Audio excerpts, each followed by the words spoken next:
If a man is called a street sweeper, he should sweep streets even as Michelangelo painted, or Beethoven composed music, or Shakespeare wrote poetry. Martin Luther King, Jr.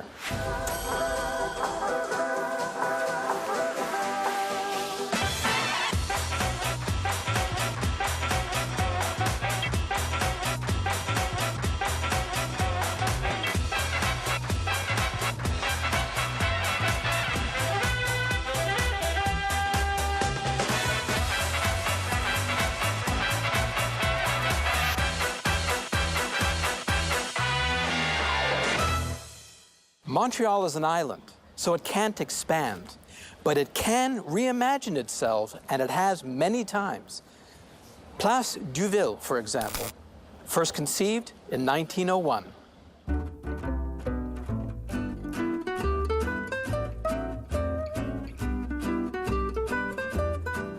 Talking history here is like uncovering lost treasure, bright and polished, with the real riches still hidden somewhere beneath our feet.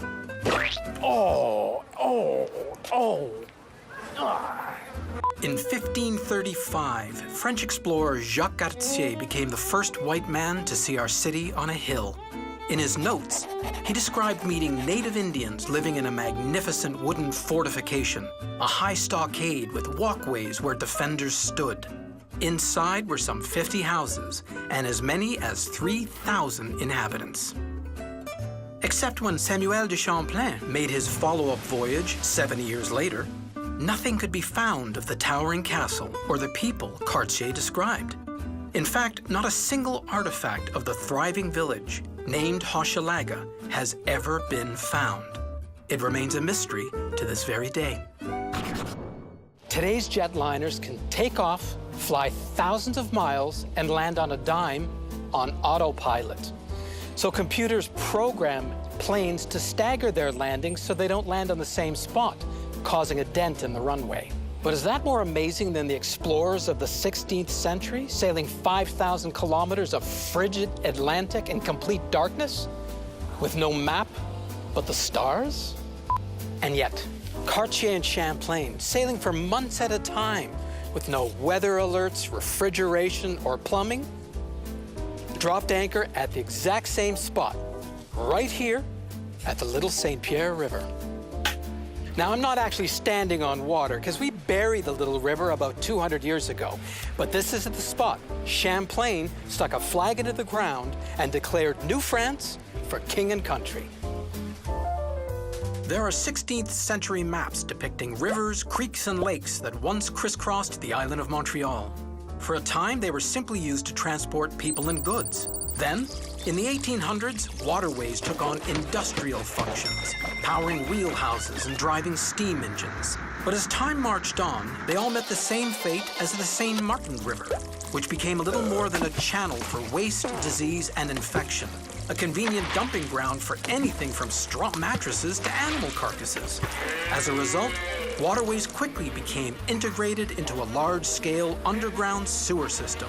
Montreal's rivers and lakes were soon buried, lost, forgotten. Among the lost, Otter Lake in Montreal West was over 1 kilometer wide. And thousands of years of rain and melting snow carved a slope through Westmount, named Glen Creek. And of course, there was the Petit St. Pierre River. Not only was the Little River Champlain's first view of Montreal, but it was a vibrant waterway. And for centuries, families would raft, fish, and swim in its waters. Today, remarkably, it exists only in our memories. This strip of land between the St. Lawrence and Little River is called Pointe-et-Calière. From here, you can take a boat ride to the Seaway, a horse ride through Old Montreal, or perhaps you'd be more interested in a little living history at the Pointe-et-Calière Museum. Altogether, graphic evidence that the end of one thing really is the beginning of something else. So don't be afraid of ideas that make a little history. After all, imagination is the highest kite in the sky. Archaeologists exploring here have identified major periods of occupation. For example, in about the 14th century, the site was visited by natives who tied up their craft and came ashore, mainly to fish. The French period began with the arrival of the founders of Montreal in 1642 and the construction of Fort Ville-Marie. Below ground traces of the first Catholic cemetery have been found, laid out in 1643. Even the British period is represented by traces of buildings erected in 1796. Other firsts at this site: in 1648, the first child born in New France was presented here. And in 1906, the first Zeppelin craft to visit Montreal flew overhead.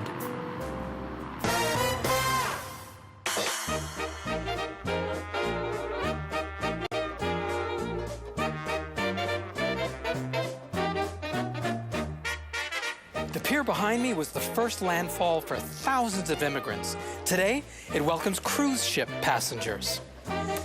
So why did explorers stop here instead of moving further upriver to places like Toronto or even Detroit? Because the Lachine Rapids were impossible to navigate. The buck stopped here. So just like that, Montreal became a bustling hub of commerce and trade between North America and the rest of the world. It would quickly change from what Voltaire called a few acres of snow to a city of coffees and spices, ornamental fountains, stained glass windows. Montreal.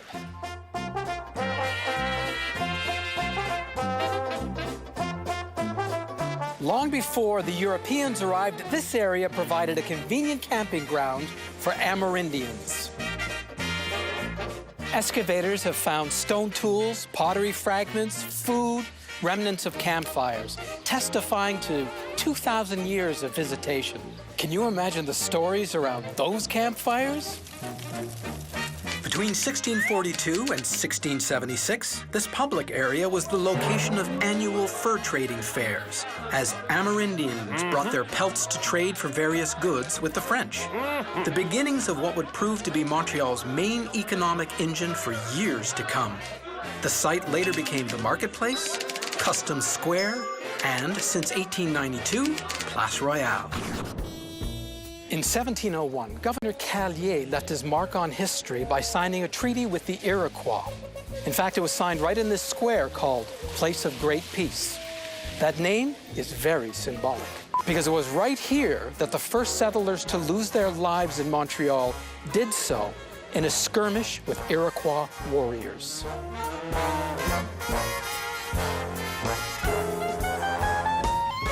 You're looking at the largest piece of stone ever quarried in Canada, dedicated to Montreal's founders. It took 40 horses to drag this shaft into town in 1893. And now, I'm moving it back. Hey, on touche pas!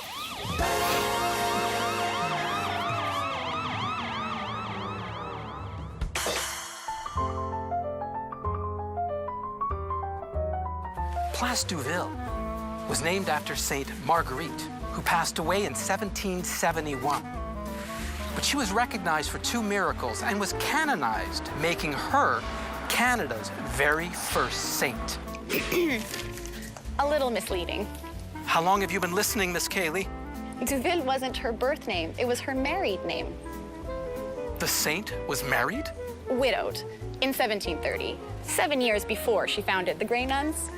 Turns out she was more than Montreal's mother of the poor. She also had 3 children of her own. I knew that.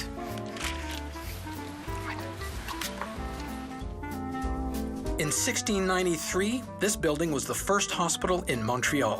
In 1747, it was taken over by the Grey Nuns under the direction of Mother Duville. Like so many other structures from the period, it burned.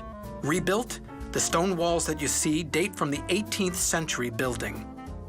The room where Marguerite Duville died is preserved as a sanctuary that is not open to the public.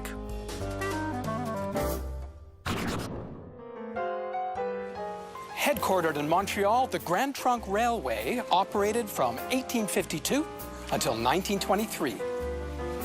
It absorbed 125 railway companies and ruled over 15,000 kilometers of track before being absorbed itself by the Canadian National Railway. The Grand Trunk was important to Confederation. In a land of winters and wars, nothing delivered stability like a train.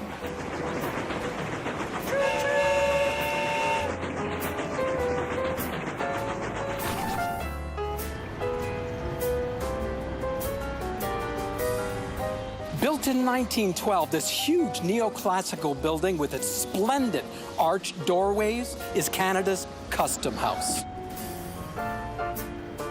It's all sandstone and granite, tough. And that badge it's wearing, that's the crest of Canada. It's been reimagined 6 times since it was first designed in 1868. Today, it's a kaleidoscope of fleur-de-lis and red maple leaves, harps and shamrocks, golden lions and white unicorns. Canada in Technicolor.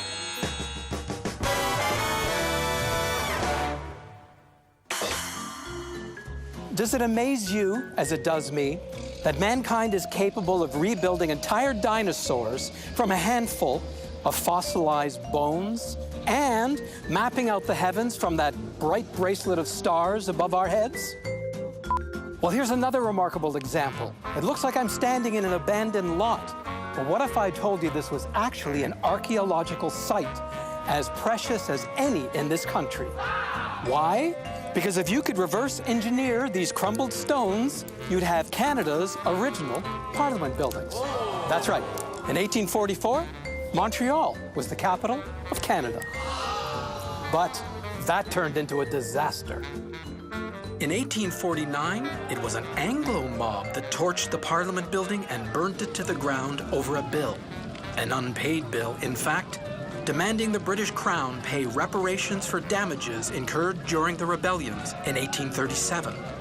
As a result of the violence, Montreal lost its status as capital of Canada when Queen Victoria settled on Ottawa as the capital. What kind of a history center is horse accessible? How about a history center that used to be a fire station?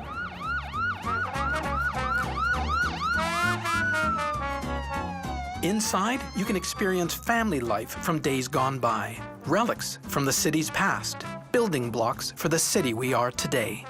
But this Flemish-styled building, unique in Montreal, was inaugurated in 1904 as Fire Station Number 1.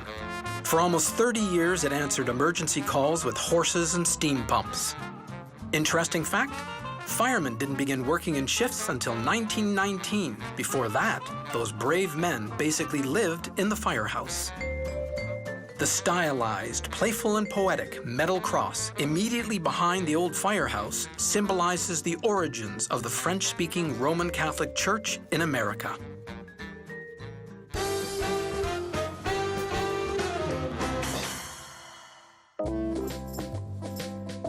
Excuse me, complete stranger. We were discussing the Port of Montreal today, and I was wondering if you could name the world's oldest surviving boat. I believe it's a dugout from the Netherlands, dated 7,400 BC. Shortest escalator in the world. It's a little random. Yeah, but I got you, didn't I? Actually, I think that there's an escalator in a Japanese shopping mall that's 2 feet 8 inches high. Correct.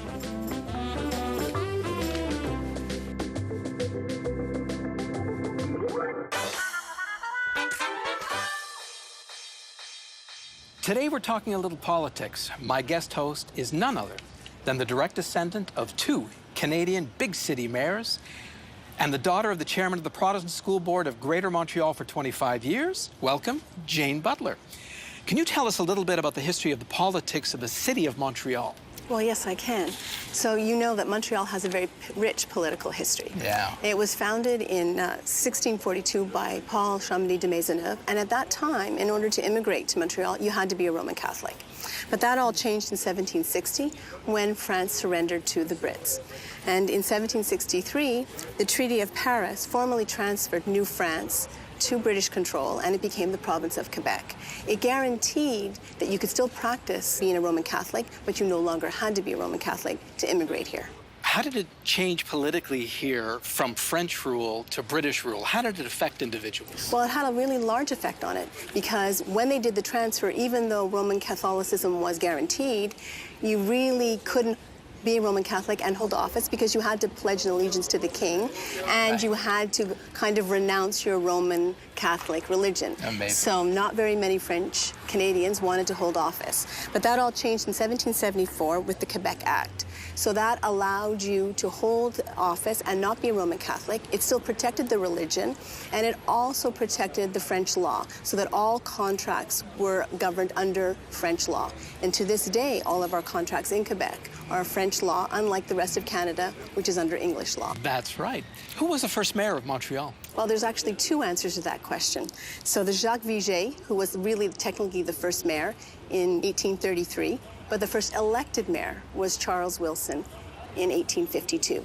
And in order to vote in that election, you had to be a man, you had to own real estate, and had to have been living in the city for a year. It wasn't until 1940, largely with the efforts of Thérèse Casgrain, that women got the vote in Quebec, the last province in Canada to do so. That's amazing. So the diversity of language and culture, how does that affect Montreal? Well, that's always been a really large issue here, and it was really evident in World War I and World War II during the conscription crisis. In World War I, when Robert Borden decided to enforce conscription, in Quebec there were actually violent riots. And ironically, they never ever voted conservative here for the next 50 years. That's amazing. Yeah, it just wasn't, they weren't going to do it. And in Camille Eudes, in World War II, in 1940, he was so against conscription that he actually urged the Quebec men not to register. And he was arrested 3 days later by the RCMP. He was interned for 4 years with no trial. That's amazing. Yeah, it's really something. Now, I know he was a real character. Do you have any anecdotes about mayorhood? I do have one. In 1939, when the king came to visit, King George and Queen Elizabeth, they were greeted by throngs of people, and Camille Eudes really had the audacity to lean into the king and say, you know, some of this is for you. I want you to know, I'm glad women got the vote. Oh, I'm glad that you're glad. And I think you have really lovely eyes. Pardon me? Does this hurt? What? Oh! It's my wife. She's Irish.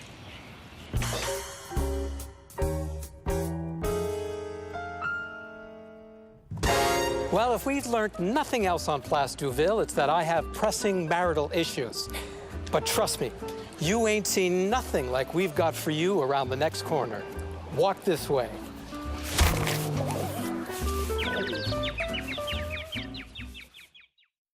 Well, being an NDGer, I have to say that Monklin Village is a spectacular area. My favorite street is Melrose. Can you say Atwater? Yeah, Atwater. Hands down, Saint-Denis is my favorite street. Today I would say Notre Dame Street. My favorite street is Saint-Viateur, right there.